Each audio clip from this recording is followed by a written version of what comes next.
Caution. Entertainment Banter uses potty language that most Sunday school teachers would not approve of. Viewer discretion is advised. Welcome back to another great evening with Entertainment Banter. My name is Joel. And I'm Matt. That's lovely. Your name is Matt. It's great. Matt, Yes, what sir. did you want to talk about today? I feel like it was something we have never hit on. Well, I don't think we have, but if Never. I don't know. I Maybe. I don't remember. Could have been But episode 2.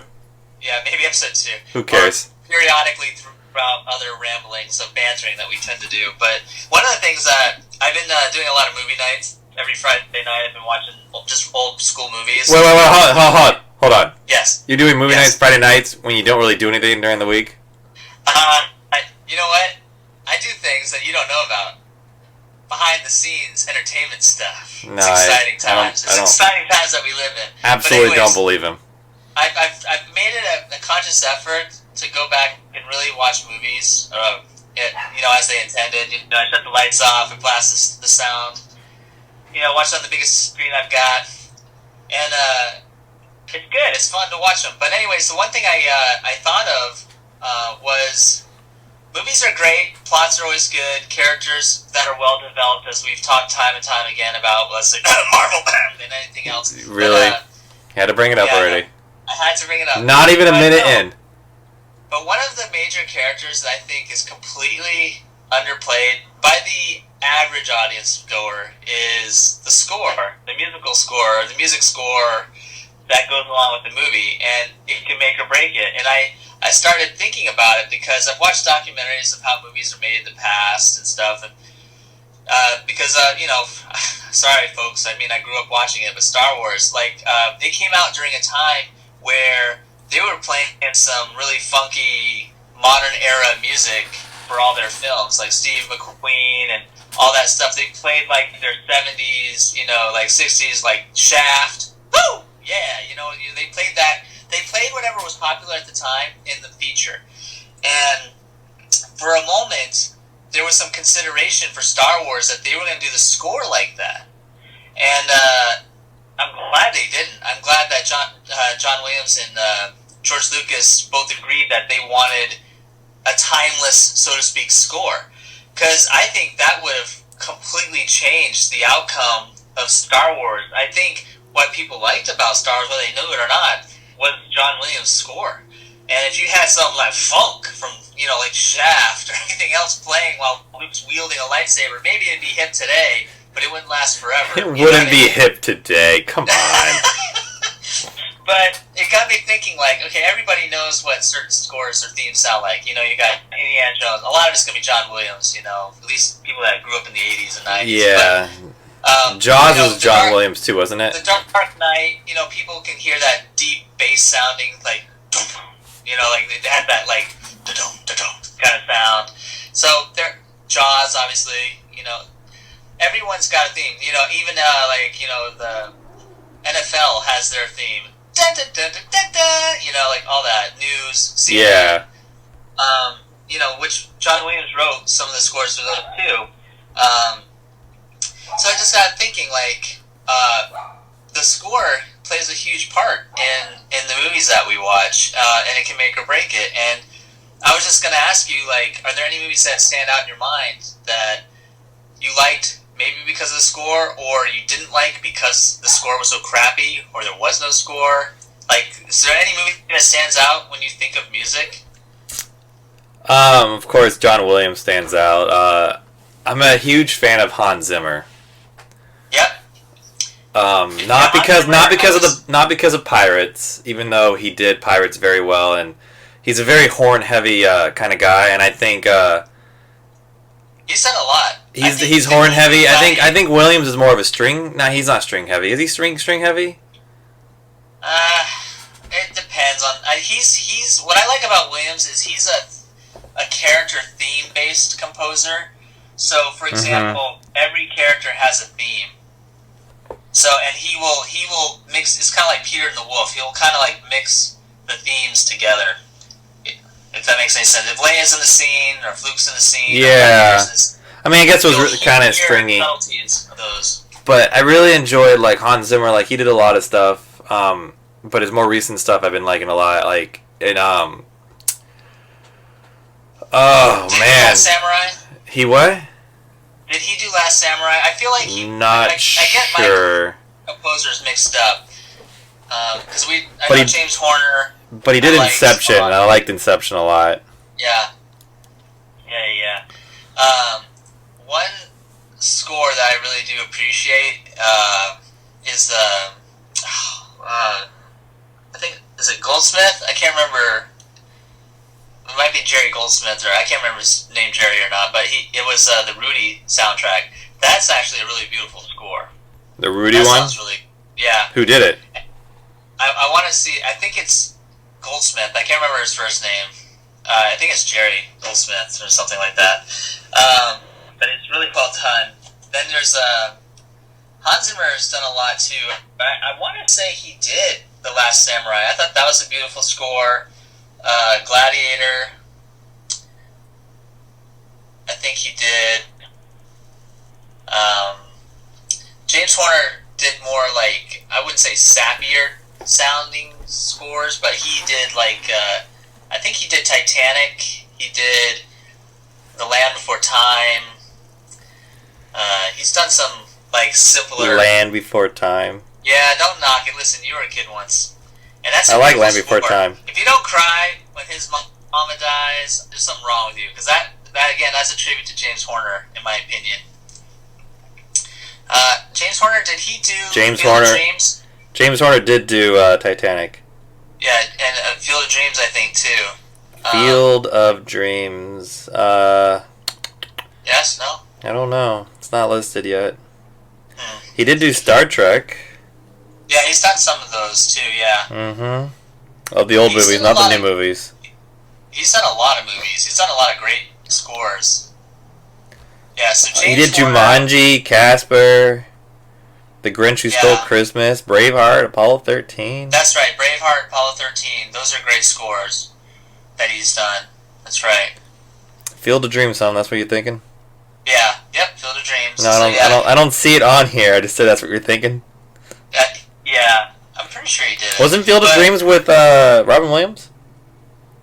No, that's Kevin Costner. Field of Dreams is Kevin Costner. Oh, what am I thinking of? I have no idea. Jumanji. Oh, he did the Field of Dreams. He did. Yeah. So he does more like I wouldn't say a sappy score, but it's definitely more of lack of a better term, heart-wrenching kind of scores. That's what James Horner, I feel, is known for. I think Hans Zimmer definitely does a lot of Suspenseful. slow rolling epic. I don't know how, like, it always builds but never crescendos. You know? You think? I think the score makes the movie. I think there's a reason why we have a category in the Academy Awards for it. Like, it definitely can make the movie, make or break it. If you have a good Sure. score. I find it interesting too that we still use kind of like, it's almost like an archaic form of presenting music still, because they've been doing orchestras like this for a long time. Mm-hmm. Like, long time. So it's interesting too to see all these composers out, and they definitely get inspirations from older composers that are no longer around. And I'm glad that these are really strong in movies too, just because it's almost like it's a classical feel to these movies. And kids these days, even kids when I was younger, didn't get exposed to a lot of that. And then when you start hearing like, oh wow, that's like Mozart or Beethoven, or that's some influence from those people, or even like other whatever Russian name here. Tchaikovsky? Yeah, and like so it's like a huge influence on it, and they're very prominent in these movies, and you definitely can hear it. Like, you can definitely, Hans Zimmer gets inspirations, and John Williams, and it's just it's amazing, and I'm glad that it happens, just because it's almost like a dying art. And it can it's be. kind of interesting to go see movies with it. Even video games have it, and it's just very interesting, and I love it. And you can go and enjoy these orchestras and That's a have good modern point about the video modern games. music.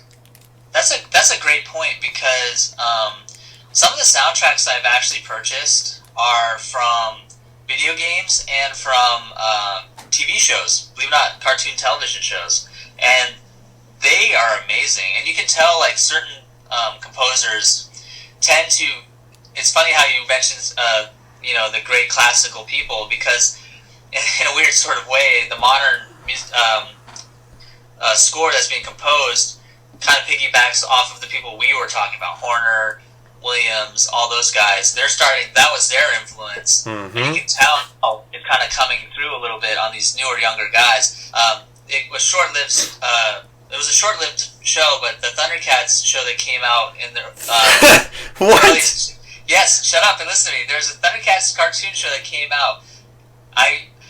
Before you laugh, you go and you listen to that score. It is amazing. Yes, it is. It's a great score, and I'm trying to remember the guy's name right now. I don't think it's Kleiner. I think that's the guy that does Clone Wars stuff. But look it up. It's an amazing score. Thundercats from the 2010 era, and then there's another score that was really well done. That was one of the first video game scores, and I think it might have been one of the first video game scores that was sold in the United States, and that's Star Wars Shadows of the Empire. And that score is really good, too. So there's two scores, one from a TV show, one from video games, that is actually really well done. I'm just saying, you can mock me all you want, but it's some good music. I'm just glad they take that extra, that final touch, that nice, like, that more small details that people probably don't realize, that they're getting like 35, 50, 60, even 100-piece orchestras to do this.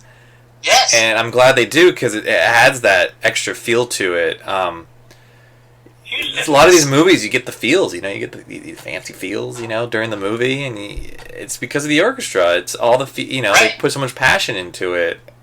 Well, is there any movie that's come out recently that got personal for you, like, meaning, like, you actually got emotional based on something like the score? Like, was there recently? I've only seen Marvel movies. Yeah, or I've only seen Marvel movies recently. Really? Yeah. Well, I'm trying to think of a movie I haven't seen that's not Marvel. I watched Fate of the Furious the other night, and that was just a throwaway movie. Right. I don't even think there was a score. It was just, would you consider a score just like a soundtrack? Like, it was a soundtrack they were playing. Yeah. There must have been a score, but I don't know. Well, then let me ask you this. What's the last score that you remember, or is there a scene in a movie that you really like, and is mostly because of the score? Woo.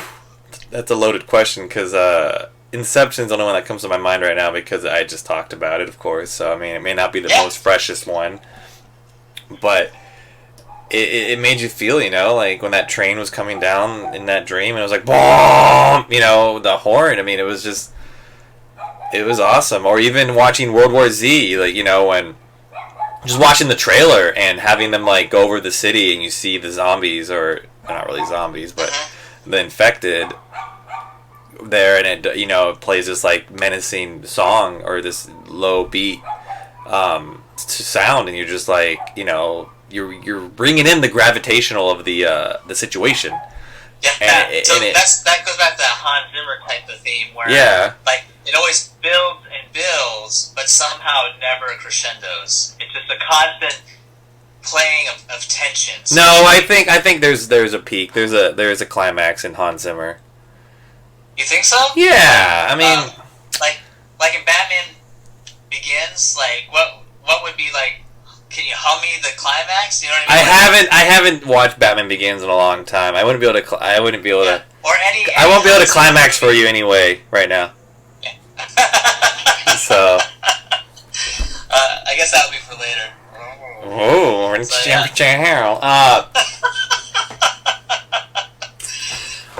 keep it together. They're just playing moments that it builds on, and it's great. Like Jaws. You hear da-da, da-da. But it's great to hear those too, and that those are very distinguished pieces that they're from. I doubt people know exactly who composed them. I think Jaws was also John Williams. Yeah, it was. John Williams pretty much wrote the majority of the 80s when it came to movies. Him, Spielberg, and Lucas. It's just like, anything that people grew up watching, that's what he did. And Ron John Howard. Williams but he didn't compose music, but he did Willow. He directed Willow with George Lucas, and I think that was a James Horner piece, and that's really good music. Another person that doesn't get much credit is James Newton Howard. He does some good work.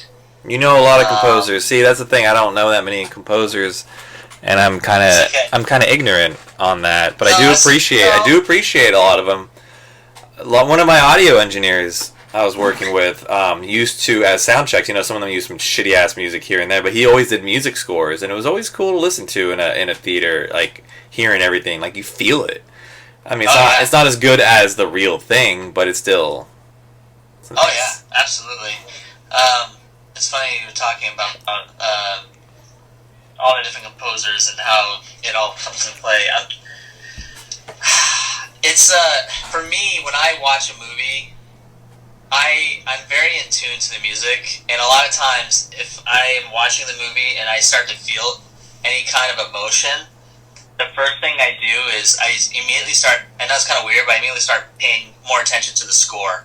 And then as a result of that, I will, if I like it enough, I'll go get the score like the next day or right away. Nerd. I don't want to forget whatever that music was. I don't want to forget how it made me feel in that moment. Like whether it felt like, oh, I want to go work out for 10 days straight, or I'm going to go sit and cry in my room for 10 days, or whatever the case may be. It's whatever that score brought to me. If it's good enough, I'll probably go buy it. Like, for example, the most recent score I did purchase was the Wonder Woman score from the movie, because that actually has some really good pieces in it. I haven't seen that movie yet. Well, it's actually surprisingly better than most of the stuff that they're doing. But the funny thing about it is the one part of the score I despise is actually her quote-unquote generic theme of that whiny guitar riff. Like, they play it every time she's, like, shows up, and, like, the wind is blowing in her hair, and, like, it's her theme. It's her theme music. What do you want from her? It's a terrible, terrible theme for her. Absolutely awful. But thank God, the majority of her film, the score was beautiful. It was really well done. So, anyways, they had to throw that stupid theme in for one part, and it ruined it for me. That's an example of score ruining something for me. It was so perfect, yeah, because all the score leading up to it was beautiful, and I feel like they were compelled, to put that stupid theme in because that's the only way they can bridge her movie score with the rest of the crap scores that are in The Dark Knight or Dawn of Justice or, Suicide Squad or whatever the fuck movie she's, in, a part of their version of the DC universe. They had to throw it in, but I think it ruined it and took me out of the moment. I'm gonna need you to stop complimenting DC movies right now. Listen, I want them to be good, okay? I want them to be good. I like a lot of the DC characters. I just feel that DC wanted to be so far away from Marvel in the theatrical environment that they just went weird. They just went too extreme. But this is getting away from our music score stuff, so I don't want to get too far in. All I'm saying is, her score was awesome. There are moments in Dawn of Justice where the score is awesome. When the Man of Steel, I don't know, you saw Man of Steel, right? Like the score where... Was that Man of Steel when Zod or whatever helped destroy half of whatever? Like, to me, yeah, but the scene where his father gets eaten up in the twister, there's moments the scores are really right on. If they threw their crappy guitar riff in that moment or anything else, it would just be way too stupid. You know what I mean?